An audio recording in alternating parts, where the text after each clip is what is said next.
The strange part is, you think you're making decisions, but most of the time, you're following a story you didn't consciously choose, a story that's been running quietly in the background for years. And because it's familiar, it feels like you. Maybe that's why you keep ending up in the same situations. Different people, different jobs, different goals. Same feeling, same frustration, same outcome. You tell yourself, this time will be different. Then somehow, it isn't. And that's confusing. Because you're smart enough to see the pattern, yet somehow the pattern keeps winning. You notice yourself procrastinating again, overthinking again, doubting yourself again, settling again, starting over again. It's almost like there's a script underneath your behavior, something pulling the strings from behind the curtain.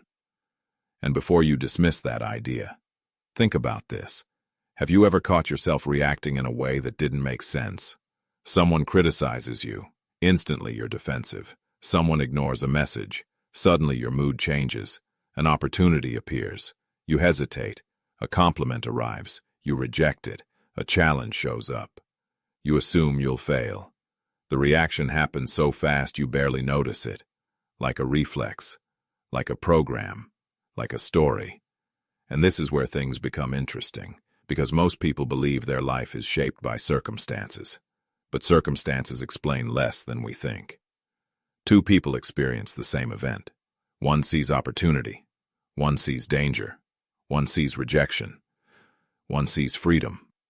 One quits. One grows. Same event, different story.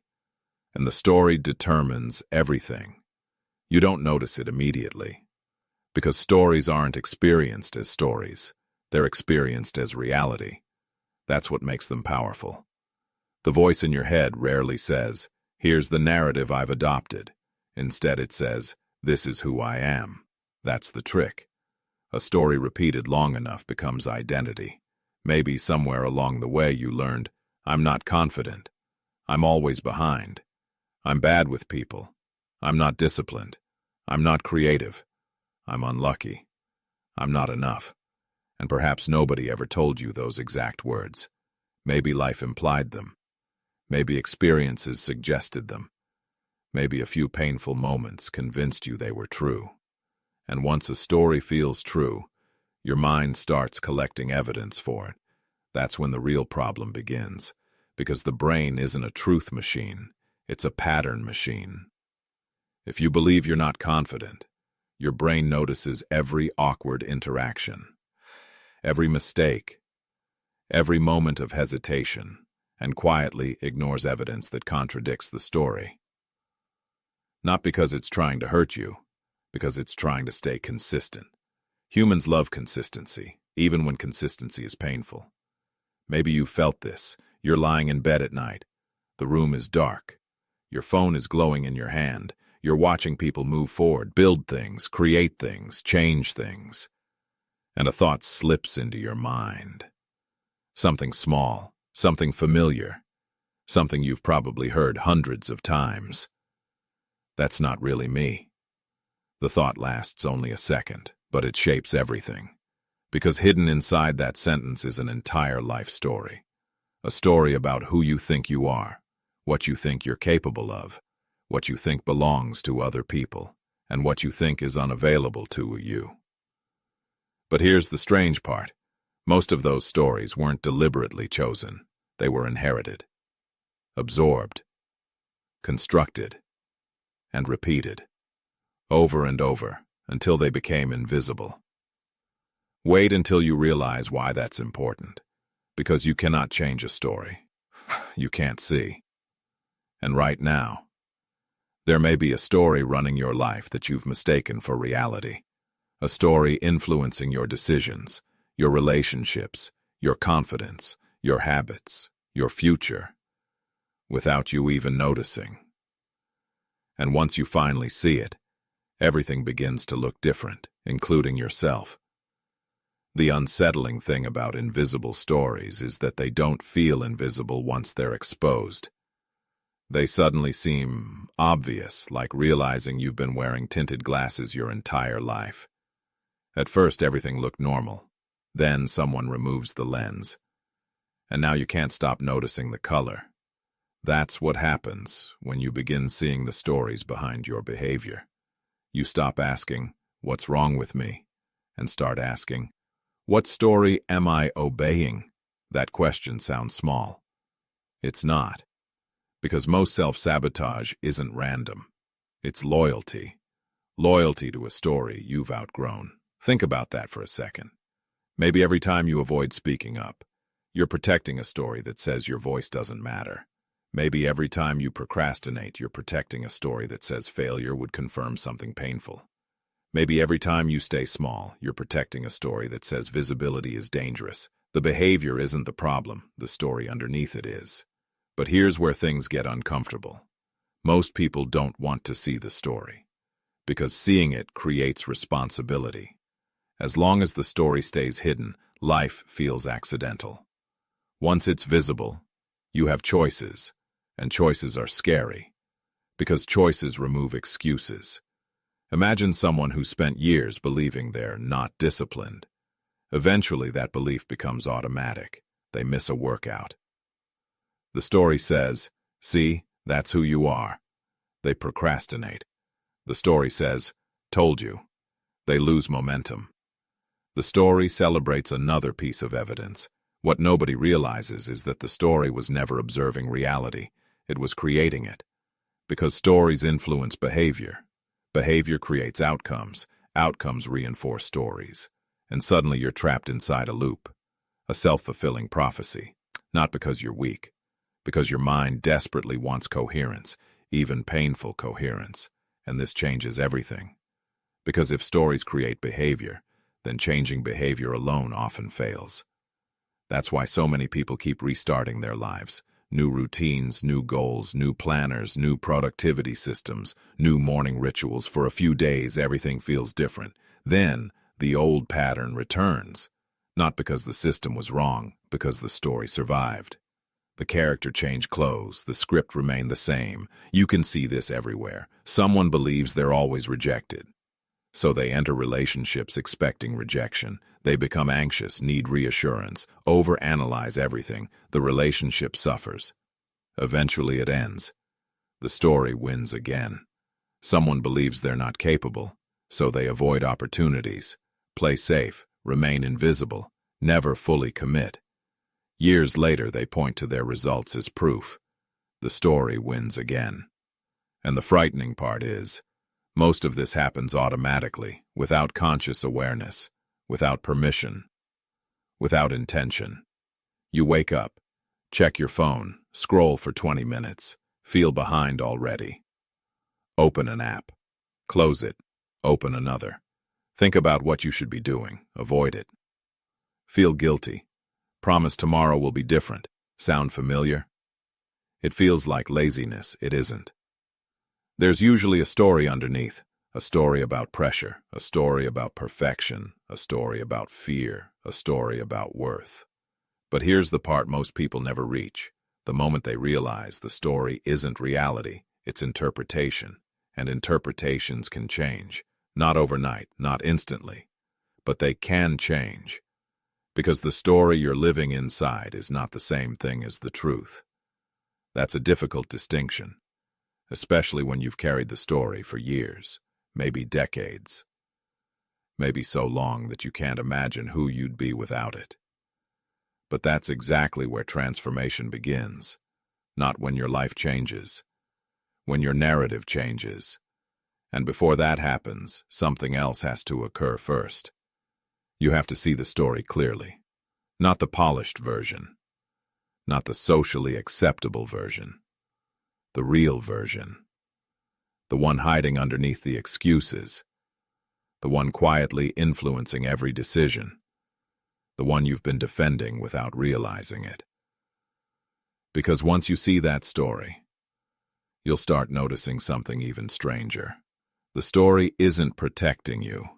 It's protecting an old version of you, and that's where everything starts to shift. The moment you start seeing the story, you begin noticing something unsettling. You've been defending it, not consciously, but consistently. Every time life challenged the story, you found a reason to keep believing it. Not because you wanted to suffer, because certainty feels safer than change, even painful certainty. Think about it. If you've spent years believing you're not confident, what happens when an opportunity appears that could prove otherwise? Most people assume they'd be excited. Often they're terrified, because success threatens the story. And losing a story can feel like losing part of yourself, even when the story hurts. That's why people stay in patterns they claim to hate. The pattern is familiar, the unknown isn't. And familiarity has a powerful pull. Maybe you've experienced this. You're given an opportunity, a chance to grow, to lead, to create, to step into a bigger version of yourself. For a brief moment, excitement appears.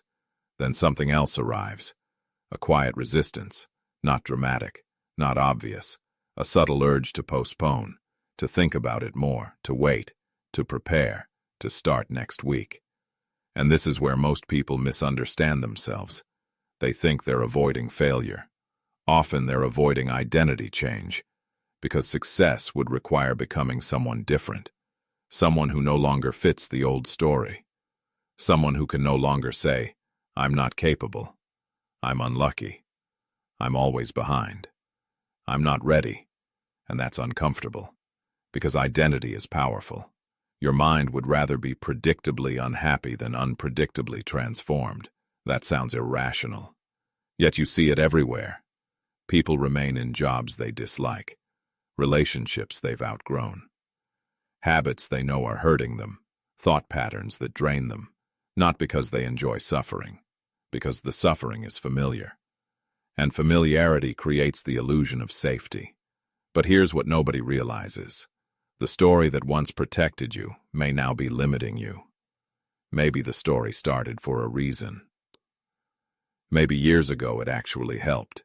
Maybe believing you weren't capable protected you from disappointment. Maybe staying quiet protected you from criticism. Maybe perfectionism protected you from judgment. Maybe emotional distance protected you from heartbreak. At the time, those stories made sense. They were survival strategies, and survival strategies often become identities. That's where the real problem begins, because what helps you survive one chapter can sabotage the next. The armor becomes the prison. The shield becomes the cage. And eventually, life starts sending signals. Frustration, restlessness, discontent. That strange feeling that you're meant for something different but can't explain why. Most people interpret those feelings as problems. They're often invitations. Invitations to question the story. Invitations to examine the script. Invitations to look beneath the surface. Because beneath nearly every recurring struggle lies a recurring narrative. And once you identify it, everything starts making more sense. Your procrastination, your fear, your relationships, your habits, your decisions, even your dreams. Suddenly the pieces connect, not because life became simpler, because the hidden pattern became visible. And that's both relieving and terrifying. Relieving because you finally understand yourself. Terrifying because now you can't pretend you don't. Now you can see the story. Now you can hear it. Now you notice how often it speaks. When you're about to take a risk. When you're about to speak up. When you're about to try. When you're about to change. The old script starts whispering.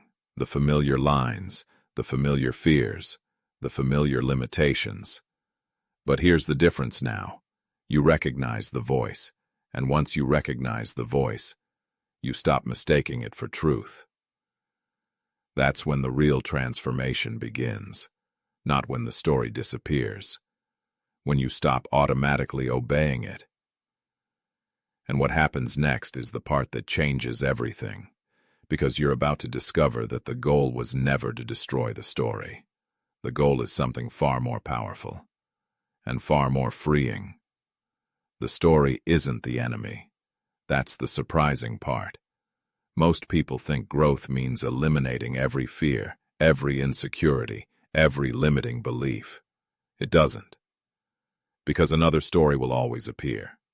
The real shift happens when you stop letting the story make decisions for you. Think about it. Right now, there are probably two versions of you. The first version is the one you've practiced, the familiar one, the predictable one, the one shaped by years of repetition, the one who hesitates, overthinks, waits, doubts, stays safe, follows the old script. Then there's another version, quieter, less familiar, the version that's been trying to get your attention for years, the version that asks uncomfortable questions, the version that wants more honesty, more courage, more responsibility, more life. And every day those two versions compete, not through dramatic moments, through tiny decisions, the conversation you avoid, the opportunity you ignore, the boundary you don't set, the risk you postpone, the truth you refuse to admit. That's where the battle happens. Not once, thousands of times. And this is the part most people miss. Your future isn't built by major decisions. It's built by repeated votes. Every action is a vote. Every choice is a vote. Every response is a vote. You're constantly voting for a story. The question is, which one? Because whether you realize it or not, you're reinforcing something every day. The story that keeps you small, or the story that allows you to grow. At first, that sounds empowering. Then it becomes uncomfortable. Because it means your identity isn't fixed. It's being constructed in real time, right now, today, through behavior, not intentions, not dreams, not plans. Behavior. And suddenly the old excuse disappears. The excuse that says, this is who I am. Because maybe it isn't. Maybe it's who you've repeatedly practiced being. There's a difference. A huge difference. One is permanent, the other is changeable. And this changes everything.